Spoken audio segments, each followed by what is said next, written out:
তো তারপর আসলে ডিসিশন নিচ্ছি যে তাহলে তো আমাকে আমার যে পোস্ট আছে সেই পোস্ট থেকে আমাকে রিজাইন দিতে হবে। এই জন্যই দেওয়া। বলছে যে ইয়ে থেকে পরবর্তী কলের মনোনয়নপত্র কিনলেন, এই বিষয়টা একটু যদি বলতেন, হঠাৎ করে কি এর সিদ্ধান্ত নাকি আগে থেকে প্ল্যান ছিল? দুইটা সিদ্ধান্ত তো একসাথে রাখা সম্ভব না। পদত্যাগ যদি আমাকে মানে ইলেকশনের চিন্তা ভাবনা করতে হয় তাহলে তো পদত্যাগপত্র জমা দিতে হবে, তো অটোমেটিক ভাবেই আসছে। তো আমি যখন ডিসিশন নিছি যে না ঠিক আছে আমি চাই করতে, তো তারপর আসলে ডিসিশন নিছি যে তাহলে তো আমাকে আমার যে পোস্ট আছে সেই পোস্ট থেকে আমাকে রিজাইন দিতে হবে। এই জন্যই দেওয়া। পরিচালক পদে তো নিশ্চয়ই আগে থেকে চিন্তা ভাবনা করেছিলেন নাকি, মানে হুট করে সিদ্ধান্ত এটা? আসলে এটা বলা খুবই মুশকিল যে আগে একেবারেই চিন্তা করিনি, আবার এটাও ঠিক না যে একদম আজকে এখন ডিসিশন নিয়ে নিলাম। হ্যাঁ, মানে এটা জাস্ট দুই ভাবে চলছিল আমার মাথার মধ্যে যে আসলে কি করলে ভালো হয়। নিশ্চয়ই আরো বেশি মানে ক্রিকেটে অবদান রাখার চিন্তা করেই এই সিদ্ধান্তটা নিয়েছেন। অবশ্যই অবশ্যই। আমি আমার কাছে যেটা যে আমার যেহেতু খেলছি, আমি বেশ অনেকদিন খেলছি, খেলায় যে কিছু কন্ট্রিবিউট করেছি, তারপর আমি সিলেক্টেড ছিলাম, আমি চেষ্টা করছি যে অনেস্টলি যত কিছু করা যায় সেটাতেও কিছুদিন আমি ছিলাম। তো এখন আমার মনে হচ্ছে তা ঠিক আছে, আর এক স্টেপ হেড গিয়ে যদি করার থাকে তো অবশ্যই আমি আসলে মেইনলি ক্রিকেটের ভালো কিছু করার জন্যই আমার। একটা সময় গুঞ্জন ছিল যে দুইজন মাত্র ছিলেন, ক্যান্ডিডেট ছিলেন, এখন দেখছি আমরা তিনজন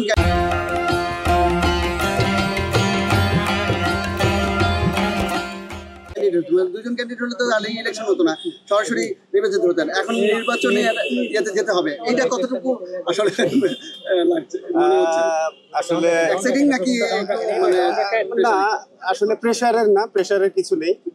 যেহেতু খুলনা ডিভিশন থেকে আমাকে আসলে ডিভিশনে ওনারাই চেয়েছেন, যে কারণে আমার আরো মানে ডিসিশন নিতে সুবিধা হয়েছে। তো এটা প্রেসারের কিছু না। আর অবশ্যই যেহেতু এটা ইলেকশন না, আমি কিন্তু ইলেকশন, তো আমাকে কিন্তু মেন্টালি ওইভাবেই আসতে হবে যে আসলে ইলেকশনই করতে হবে।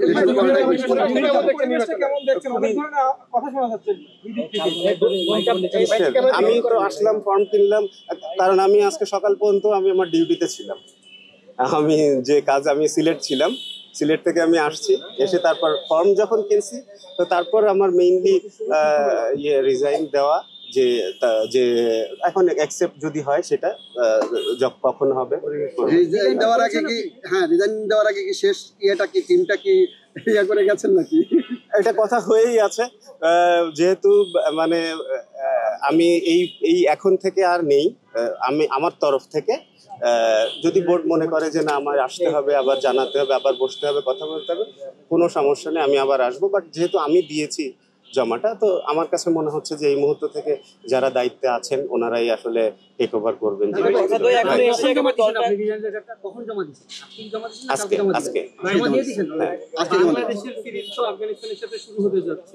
আপনি নির্বাচক ছিলেন, আজকে ইস্তফা দিয়ে দিলেন, আর স্কোয়াড যেটি ঘোষণা করা হবে সেটি নির্ধারণ করা হয়েছে নাকি নতুন যিনি আসবেন তিনি?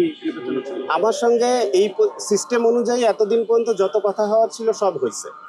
আর এই এখন থেকে এর পরের থেকে যেটা হবে, এখন তো ওনারা দুইজন আছেন, শান্ত ভাই নতুন ইনক্লুড হয়েছে, লিপু ভাই তো আছেনই, তো ওনারা ডিসিশন নেবেন যদি কোনো ডিসিশন নেওয়ার থাকে। আর যদি না থাকে তাহলে হয়তো আগে যে কথা হয়েছে সেই অনুযায়ী হবে, অ্যাকর্ডিংলি যাবে ওনারা।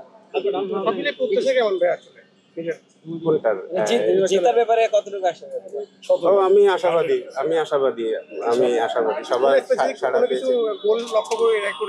ক্রিকেটের উন্নতি করা ভাই, আর কোনো আমি যেহেতু আমি প্লেয়ার ছিলাম, তো যেখানে খেলার সময় যেমন চেষ্টা করছি, সিলেকশন প্যানেলে যখন ছিলাম তখনও চেষ্টা করছি, আর এর পরবর্তীতে যেখানে যাব সেখানে আমি যদি কোচিংও আসি তাতেও আমি চেষ্টা করবো সেরকম করার। সাবেক অনেক ক্রিকেটার আসছেন এই বিসিবির পরিচালক পদে, এটা কেমন লাগছে আসলে? আলহামদুলিল্লাহ, খুবই ভালো কথা, কারণ তাহলে জিনিসটা মানে এরা আরো ভালো বুঝবে বলে আমার মনে হয়, যে আসলে ভালো, যত ক্রিকেটার আসবে তত ভালো।